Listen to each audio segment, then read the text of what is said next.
কত মানুষ মরছে থাকো ঢুকে ঢুকে, ইসরায়েলের ইহুদিরা চালাই গুলি ওদের বুকে।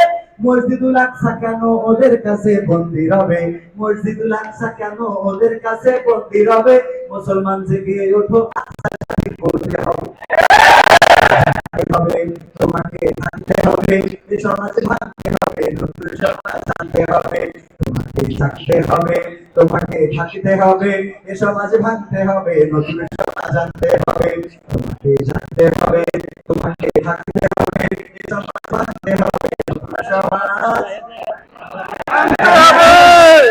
যে জাতি 1952-তে বুকের তাজা রক্ত ঢেলে প্রমাণ করেছিল রক্ত দিতে জানি, শহীদ হতে জানি, আমরা রাজপথকে রক্তে রঞ্জিত করতে জানি, কিন্তু মায়ের ভাষার অধিকার ছেড়ে দিতে জানি না। 1971-এ যেই জাতি বুকের তাজা রক্ত ঢেলে দিয়ে 9 মাস লড়াই করে প্রমাণ করেছিল লাখে লাখে শহীদ হতে জানি, জীবন দিতে জানি, কিন্তু বাংলাদেশের মানচিত্রের অধিকার ছেড়ে দিতে জানি না।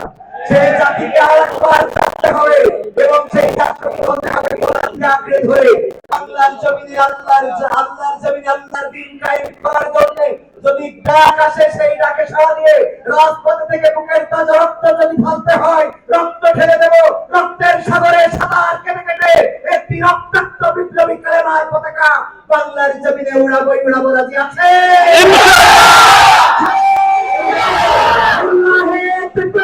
আল্লাহু আকবার, ধন্যবাদ সবাই। আল্লাহু আকবার।